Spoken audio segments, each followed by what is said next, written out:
Most men lose before the game even begins, not because they're weak, but because they talk too soon. They rush to explain, to defend, to prove. And in doing that, they hand over their power without even realizing it. Because the man who speaks first is reacting. But the man who speaks last, he's controlling everything. He's watching, calculating, letting the other person reveal their hand. And right now, in your life, in conversations, in arguments, in moments where respect is on the line, you're either giving away control or you're holding it. And what Seneca understood, what most men today completely ignore, is that silence isn't passive. It's dominance, it's strategy. It's power waiting for the perfect moment. And once you understand this, once you live it, you stop chasing respect and start commanding it without saying much at all. Most people can't handle silence, and that's exactly why it becomes your weapon. Because the moment you stop filling the space with unnecessary words, the other person starts revealing who they really are. They get uncomfortable. They rush to explain, they overtalk, they contradict themselves. They try to regain control. And without you doing anything, they begin to expose their insecurities right in front of you. And you've seen this in real life. In arguments where the louder person looks weaker. In meetings where the one who keeps talking loses credibility. In relationships where over-explaining kills attraction. Because silence creates pressure, and pressure reveals truth. And the man who understands this doesn't interrupt that process. He lets it unfold. He stays grounded. He watches closely because every extra word the other person speaks is information. It's leverage. It's insight into their mindset, their fears, their intentions. And while they're trying to win the moment with noise, you're quietly winning the entire situation by observing, by staying composed, by refusing to react emotionally.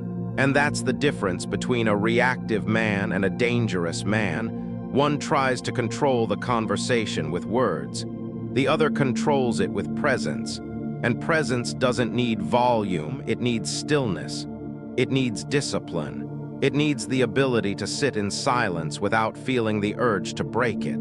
Because once you break that silence too early, you lose the advantage. You step into their frame. You start playing their game. But when you hold it, when you let them speak, when you let them reveal everything without resistance, you position yourself as the one in control, the one who decides when the conversation moves forward. And when you finally speak, when you choose your moment, your words hit harder, they carry weight. They land with authority because they come after observation, not impulse. And that's why silence isn't empty. It's loaded, it's strategic, it's the space where power is built before it's delivered. Watch closely, the first person to speak in tense situations is usually the one trying to justify themselves, trying to gain approval, trying to avoid discomfort. And that need right there, that subtle urge to explain, is what weakens their position because power doesn't rush. Power doesn't chase validation, power waits. And in real life, this shows up everywhere. In job interviews where candidates talk too much and dilute their value. In arguments where one person keeps explaining while the other simply listens and holds eye contact. In social situations where the one who fills every silence comes off as uncertain. Because when you speak too soon, you reveal your need to be accepted. And people can feel that even if they don't consciously recognize it, they sense it. And once they sense it, your authority drops, your presence weakens, and you start losing influence. But the man who understands Seneca's rule, he flips this completely. He becomes comfortable with silence. He doesn't rush to defend himself. He doesn't feel the need to explain every move. He lets the moment breathe. He allows tension to exist without reacting to it. Because he knows that discomfort is where control is decided. And most people can't sit in that discomfort. They escape it with words, but he stays. He remains steady. And that steadiness sends a message without saying anything. It tells people that he's not seeking approval, that he's not trying to prove himself, that he already knows his value, and that quiet confidence becomes intimidating. Not because it's aggressive, but because it's unshakable, and when he finally speaks, it's not to impress, it's to conclude, it's to direct. It's to finish what others started, and that's why the man who speaks last doesn't just talk. He defines the outcome, because he never gave away his position in the first place. Most of the time, peoples don't even realize they're walking into someone else's frame. They respond too quickly. They accept the tone, the pressure, the direction of the conversation without question. And in doing that, they lose control before they even speak. Because the one who sets the frame decides how everything is interpreted, decides what matters, decides who holds power. And when you rush to respond, you're accepting that frame without resistance. You're stepping into their world instead of making them step into yours. But the man who understands this, he slows everything down. He listens without reacting. He lets the other person fully express themselves, not because he agrees, but because he's studying the structure of their words, the intent behind them, the emotional charge hidden beneath. And while they're trying to pull him into their narrative, he stays grounded in his own. He doesn't rush to correct. He doesn't interrupt, he lets them finish. Because every second he waits, he gains more clarity, more leverage, more control over how he's going to respond. And in real life, this is where everything shifts. In arguments where one person is emotional and reactive while the other remains still.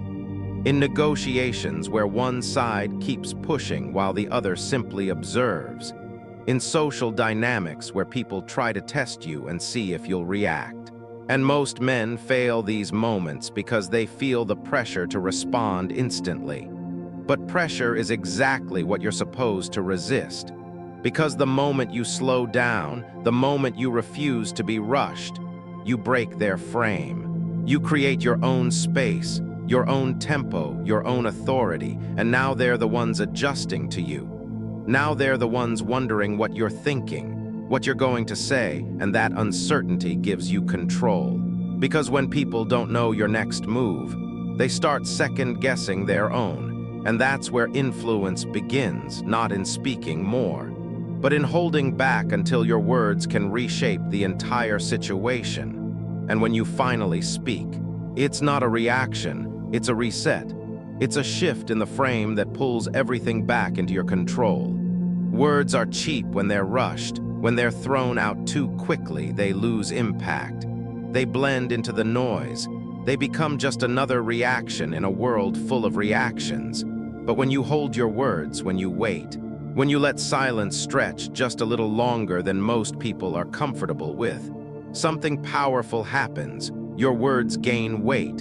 They carry presence. They command attention because people are already leaning in, already waiting. Already trying to predict what you're going to say. And that anticipation alone gives your voice authority.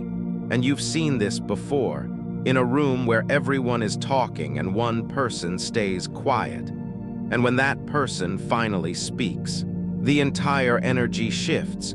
People listen, not because the words are louder, but because they're deliberate, they're placed with precision. And in real life, this is what separates average men from respected ones. Average men talk to be heard. Powerful men speak when it matters. They don't waste words. They don't fill silence just to feel comfortable.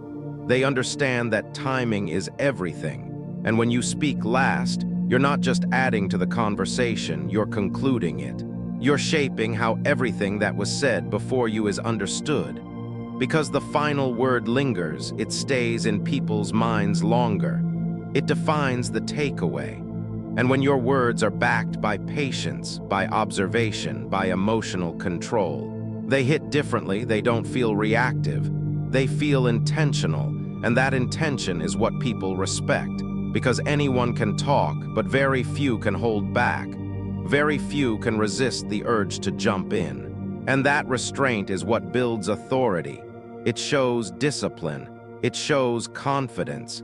It shows that you're not here to compete for attention, you're here to control the outcome, and once you master this, once you start speaking with purpose instead of impulse, you'll notice something shift. People will start paying closer attention. They'll start valuing what you say, not because you said more, but because you said less. And every word you choose will carry the weight of everything you chose not to say. Most men misunderstand silence. They think if they don't respond immediately, if they don't defend themselves, if they don't prove a point right away, they'll look weak, they'll lose respect, they'll fall behind. But that belief is exactly what keeps them trapped. Because real power doesn't need to announce itself. It doesn't panic. It doesn't rush to be understood. It stays composed. It stays grounded, and it chooses when to act. And in real life, you see this everywhere, in situations where someone tries to provoke you, tries to pull you into an emotional reaction, tries to get under your skin, and the average man takes the bait. He reacts. He raises his voice. He explains. He argues, and in doing that, he loses control. But the man who understands silence, he does the opposite. He feels the pressure. He recognizes the moment. But he doesn't move. He doesn't give them the reaction they're looking for. And that alone shifts the entire dynamic. Because now the other person loses their leverage. Their strategy falls apart. And they're left dealing with their own emotions instead of controlling yours. And that's the power of restraint. It's not about avoiding confrontation. It's about choosing it on your terms. It's about deciding when your words will have the most impact, and when silence will do the work for you, because silence forces people to sit with themselves. It forces them to question, to doubt, to reveal more than they intended. And while they're doing that, you're gaining clarity, you're staying in control, you're protecting your energy, and that's what most men fail to do. They give away their energy too easily.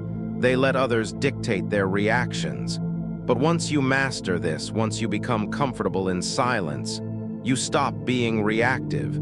You stop being predictable, and unpredictability is power. Because people can't manipulate what they can't read. They can't control what doesn't respond the way they expect. And when you finally decide to speak, when you choose that moment carefully, your words won't come from emotion. They'll come from control, from awareness, from strength. And that's what makes them land. That's what makes people listen, not because you spoke louder, but because you spoke from a place of complete control. At the end, this isn't about saying less just for the sake of it. It's about knowing when to hold back and when to speak. It's about understanding that every moment you stay silent, you're observing, you're learning. You're gaining control while others are giving theirs away. And if you really think about your life right now, how many times have you spoken too soon? How many times have you reacted instead of waiting, instead of letting the moment unfold? Because the truth is, the man who speaks last doesn't just win conversations, he wins respect. He wins control. He wins the room without even raising his voice. So now I want to ask you something real in your next confrontation. In your next moment of pressure, will you react like everyone else? Or will you hold your silence and take control? Drop your answer in the comments.